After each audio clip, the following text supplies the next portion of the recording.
بسم اللہ الرحمن الرحیم۔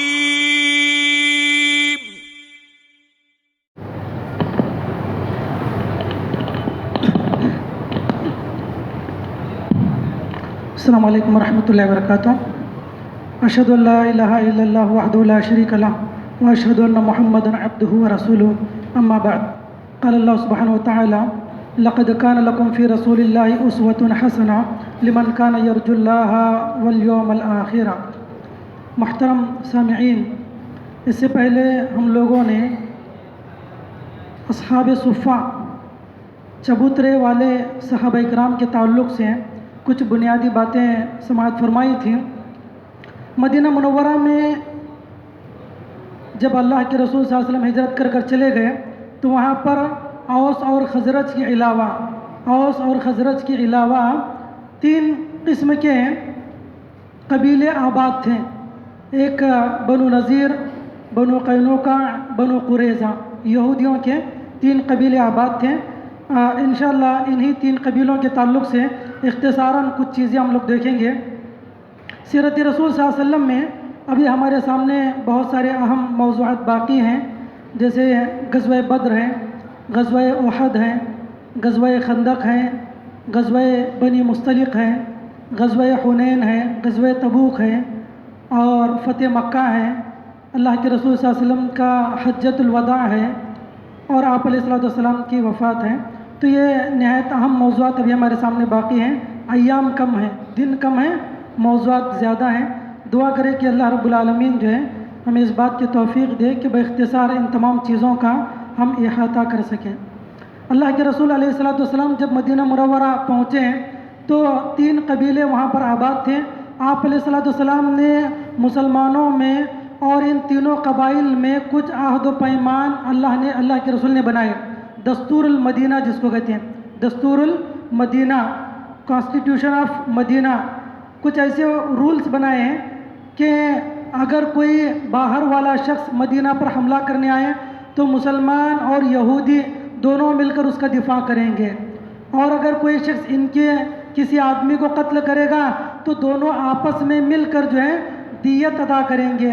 خون بہا جس کو کہتے ہیں، دیت دینا۔ اگر کسی کو قتل کر دیا جائے تو 100 اونٹ دشمنان کو دیے جاتے ہیں۔ تو اس میں یہ لوگ جو ہے شرکت کریں گے آپس میں، یہ چیزیں طے ہوئی تھیں۔ اور یہودی ان پر ظلم نہیں کریں گے اور مسلمان ان پر زیادتی نہیں کریں گے۔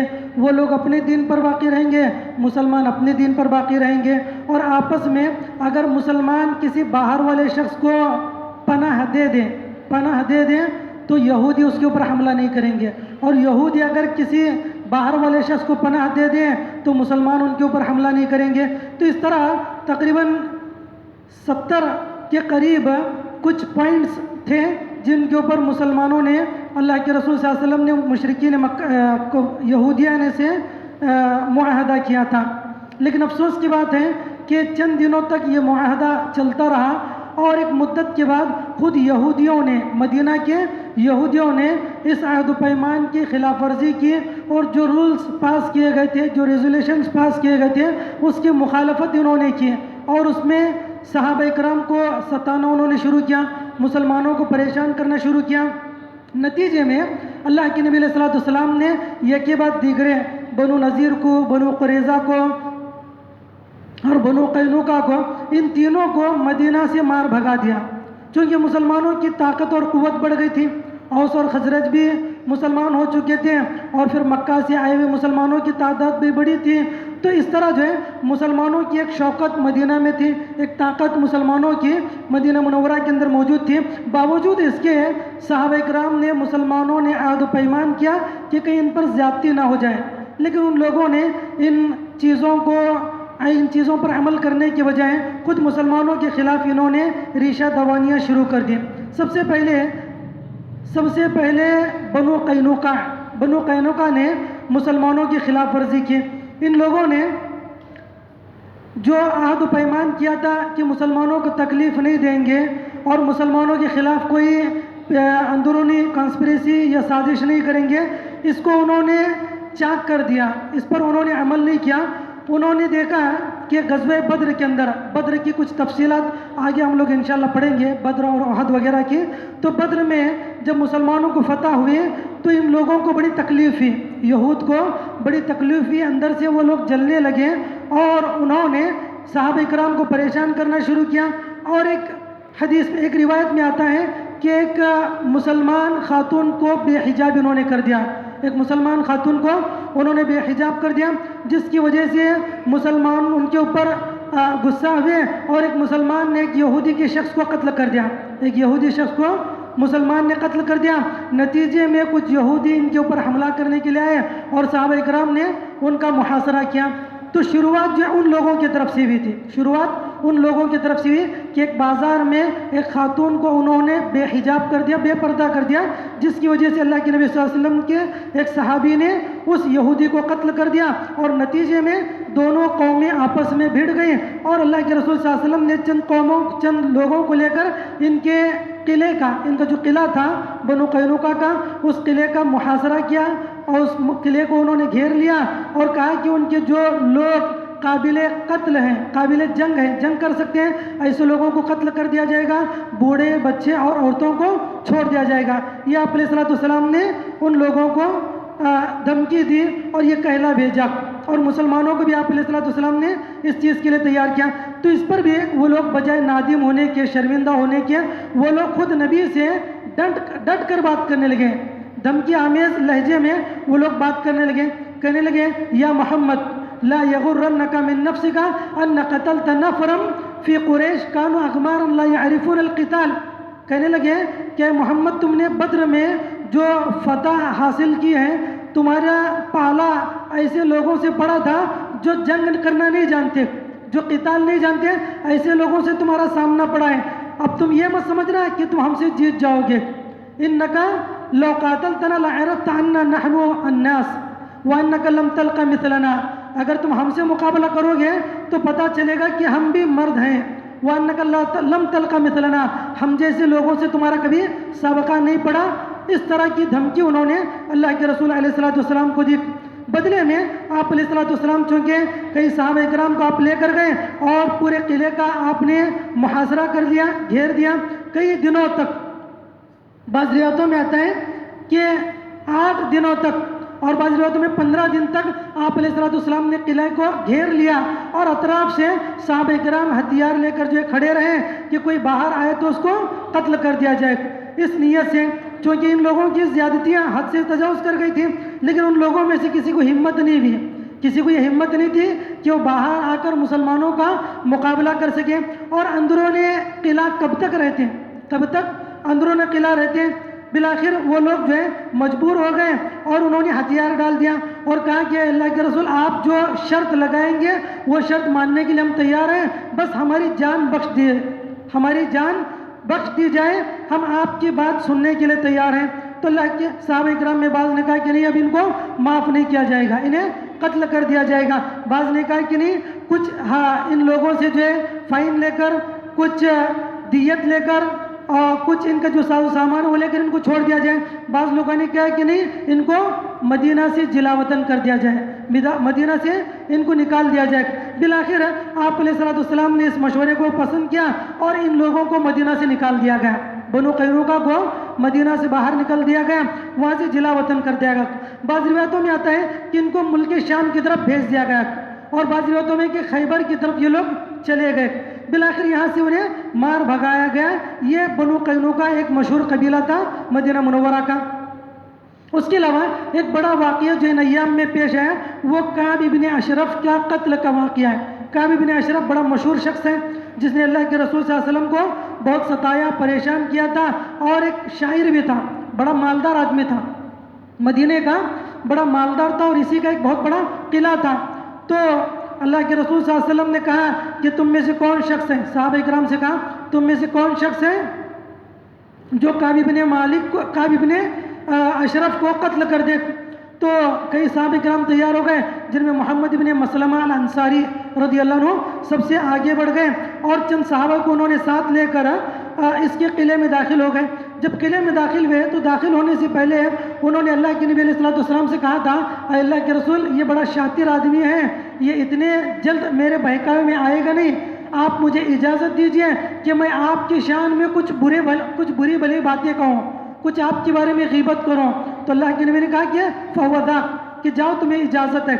تو وہ صحابی رسول محمد بن مسلمہ انصاری اس کے پاس گئے، کعب بن اشرف کے پاس، کہے کہ میں جو ہے تمہارے پاس کچھ قرض لینے کے لیے آیا ہوں، یہ جو ہمارا ساتھی ہے محمد بہت پریشان کرتا ہے اور ہر معاملے میں تعاون کی بات کرتا ہے، جب بھی منہ کھولے تو تعاون کی بات کرتا ہے، اس نے ہمیں پریشان کر رکھ دیا ہے، ہمارا سب کچھ ہم نے لوٹا دیا ہے، اے کعب ہمیں اب جو ہے کچھ دولت کی ضرورت ہے، کچھ قرض جو ہے ہمیں دے دو۔ تو کعب بن اشرف نے کہا کہ تم ہمارے پاس کچھ عورتوں کو گروی رکھو، کچھ عورتوں کو گروی رکھو، میں بدلے میں قرض دوں گا۔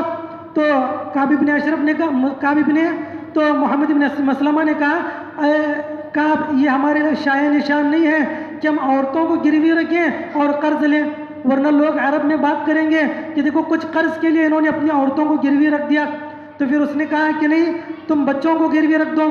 تو محمد بن مسلمہ نے کہا یہ بات بھی ممکن نہیں ہے، پورے عرب کے لوگ کہیں گے کہ دیکھو چند روپیوں کے لیے انہوں نے اپنی اولاد کو گروی رکھ دیا، اس کے بدلے ہم اپنے ہتھیار جو ہے آپ کے پاس گروی رکھیں گے۔ تو کعب بن اشرف نے کہا کہ اچھی بات ہے، تم اپنا ہتھیار رکھو۔ تو محمد بن مسلمہ اپنے دو ساتھیوں کے ساتھ جو بالکل ان کے قریب ہو گئے تھے، اس سے کہا انہوں نے کہ تم اپنا سر قریب کرو، تمہارے سر میں لگائے ہوئے تیل کی خوشبو میں سونگھنا چاہتا ہوں، تمہارے سر میں لگائے ہوئے تیل کی خوشبو میں سونگھنا چاہتا ہوں۔ جیسے اس نے گردن نیچے کی تو دونوں صحابہ اکرام نے اس کے اوپر حملہ کیا اور اس کو نیست و نابود کر دیا۔ تو یہ وہ شخص تھا، اور اس کا مشہور قلعہ آج بھی معروف ہے مدینہ منورہ کے اندر، کعب بن اشرف کا قلعہ۔ تو یہ ایک بڑا ذلیل شخص تھا، بڑا رذیل شخص تھا، جس نے نہ صرف صحابہ کرام کو بلکہ اللہ کے رسول علیہ السلام کو بھی بڑی تکلیفیں پہنچائی تھی، بہت ہی زیادہ اس نے ستایا تھا۔ تو اس کا بھی قتل جو ہے اس وقت ہوا جب مسلمانوں کو قوت اور غلبہ حاصل ہوا تھا۔ تو بنو قینقاع کو جلا وطن کر دیا گیا، کعب بن اشرف کو جو ہے راہ سے ہٹا دیا گیا۔ اس کے بعد بنو نذیر کو بھی مدینہ منورہ سے نکال دیا گیا۔ بنو نذیر یہ ایک قبیلہ مشہور تھا مدینہ منورہ کے اندر۔ تو اس کے جلا وطنی کی وجہ یہ ہے، بعض روایتوں میں آتا ہے کہ مشرکین مکہ نے ان لوگوں سے کہا تھا کہ اگر تم اللہ کے رسول کو قتل نہیں کرو گے تو ہم آپ پر حملہ کریں گے، ہم آپ لوگوں پر حملہ کریں گے۔ تو اور ایک دوسری روایت میں آتا ہے کہ اللہ کے رسول صلی اللہ علیہ وسلم ایک مرتبہ بنو نذیر کے پاس اس مقصد کے لیے گئے تھے کہ ان سے کچھ دیت لی جائے۔ ایک صحابی نے 2 لوگوں کو قتل کر دیا تھا، جس کے بدلے 200 اونٹ دینے تھے۔ 200 اونٹ جو ہے جس آدمی کو قتل کیا گیا اس کو دیت کے طور پر دینا تھا، اور آپس میں بات یہ بھی تھی کہ دونوں مل کر دیں گے۔ تو اللہ کے رسول صلی اللہ علیہ وسلم اسی گھر سے بنو نذیر کے پاس چلے گئے۔ جب آپ علیہ السلام ان کے گھر جا کر بیٹھ گئے بنو نذیر کے ایک شخص کے، تو ان لوگوں نے یہ سازش کی کہ اوپر سے جو ہے ایک آٹا کی جو پتھر ہوتا ہے، آٹا پیسنے کا جو پتھر ہوتا ہے، اس چکی کو جو ہے اوپر سے پھینکنے کا انہوں نے ارادہ کر دیا، اوپر سے پھینکنے کا ارادہ کیا۔ جیسے انہوں نے یہ ارادہ کیا اور ایک شخص کو اوپر بھیجا گیا تو اللہ رب العالمین نے وحی کو نازل کیا، اللہ کے رسول علیہ السلام بڑی تیزی سے وہاں سے اٹھے اور اٹھ کر جو ہے آپ علیہ السلام مسجد نبوی کی طرف پس تشریف لے گئے، اور جانے کے بعد جو ہے ان لوگوں کا حال مسلمانوں کے سامنے کہہ سنایا۔ یہ واقعہ جو پیش آیا ہے، مسلمان جو ہے غصے میں آگ بگولا ہو گئے اور کہا کہ اللہ کے رسول اب ہمیں انہیں معاف نہیں کرنا ہے، اب ہمیں ان کو معاف نہیں کرنا ہے۔ تو اللہ کے رسول علیہ السلام جو ہے چند صحابہ کرام کے ساتھ بنو نذیر کے علاقے میں گئے اور ان لوگوں کا محاصرہ کیا گیا۔ تقریباً 6 دنوں تک ان کے قلعے کا محاصرہ کیا گیا، اور یہ لوگ ڈر کے مارے اندر بیٹھے ہوئے تھے، باہر نہیں نکل پائے۔ پھر اس کے بعد جو ہے لوگوں نے مشورہ کیا کہ ان لوگوں کو جلا وطن کر دیا جائے، اور اس وقت جو ہے ان کے کچھ درخت کاٹے گئے، کچھ چیزیں ان کی جلائی گئیں۔ تو اس پر اللہ رب العالمین نے آیت نازل کیا کہ جو اثاثہ ہے، جو چیزیں ہیں کسی نبی کے لیے یا کسی مسلمان کے لیے جائز نہیں ہے کہ وہ ان چیزوں کو نقصان پہنچائے، درختوں کو کاٹے، چیزوں کو جلائے، چاہے وہ مشرکین ہی کا کیوں نہ ہو، یہ مال مشرکین ہی کا کیوں نہ ہو، ان لوگوں کے ساتھ یہ معاملہ نہیں کیا جانا چاہیے۔ پھر بالآخر اللہ کے نبی صلی اللہ علیہ وسلم نے اور صحابہ کرام نے ان لوگوں کو یہاں سے مدینہ منورہ سے نکال بھگایا، مدینہ منورہ سے ان لوگوں کو بھگا دیا، اور یہ لوگ جو ہے جزیرہ عرب سے باہر چلے گئے، جزیرہ عرب سے باہر نکل گئے اور جا کر انہوں نے وہاں پر سکونت اختیار کر لی۔ اولاً تو انہوں نے خیبر کے مقام پر سکونت اختیار کی، بعد میں حضرت عمر ابن خطاب کے زمانے میں حضرت عمر ابن خطاب نے وہاں سے بھی ان لوگوں کو نکال کر بھگا دیا۔ پھر اس کے بعد جو ہے مدینہ کا ایک اور مشہور قبیلہ تھا بنو قریظہ، بنو قینوقا، بنو نذیر، بنو قریظہ۔ تو یہ بنو قریظہ جو ہے یہ بھی ایک بڑا مشہور قبیلہ تھا یہودیوں کا، جس نے عین خندق کے موقع پر، خندق کی جب جنگ تھی مسلمانوں کی اور مشرکین کے درمیان، تو اس وقت ان لوگوں نے دغا کیا، اس وقت جو ہے ان لوگوں نے مسلمانوں کو دھوکہ دیا اور مشرکین مکہ کا ساتھ دیا، مشرکین مکہ کا ساتھ دیا اللہ کے رسول صاحب۔ اور یہ بڑا سخت وقت تھا، جنگ خندق کا جو ہے بڑا تکلیف دہ وقت تھا۔ اس کی تفصیلات آگے جو ہے خندق کے جنگ میں انشاءاللہ ہم لوگ پڑھیں گے۔ تو بڑی تکلیف دہ حالات تھے، مسلمان پریشان تھے، تنگ دست تھے، غربت اور افلاس کی حالت تھی، اور مسلمانوں کی تعداد کم تھی، مشرکین کی تعداد زیادہ تھی، اور مشرکین نے کئی قبائل کو اکٹھا کیا تھا، کئی مکہ، اس کے اطراف اکناف، مدینہ کے اطراف اکناف، جتنے قبائل تھے سب کو انہوں نے اکٹھا کیا تھا اور مسلمانوں پر حملہ کیا تھا۔ تو ایسے وقت میں یہ بنو قریظہ کے لوگ بجائے اللہ کے نبی کا ساتھ دینے کے یہ لوگ پلٹ گئے اور مشرکین کا انہوں نے ساتھ دیا، مشرکین کا انہوں نے ساتھ دیا۔ اللہ کے نبی علیہ السلام نے دعا کی تھی، اللہ رب العالمین نے خندق کے موقع پر ایک تیز و تند ہوا جو ہے بھیجی، مسلسل خندق جو ہے مدینہ کے اطراف ایک خندق بنایا گیا تھا، گڑھا بنایا گیا تھا۔ مشرکین مکہ تقریباً 1 مہینے تک خندق کے باہر رہے اور یہ کوشش کرتے رہے کہ مدینہ میں داخل ہوں اور مسلمانوں کو نقصان پہنچائیں، لیکن کامیاب نہیں ہو سکے۔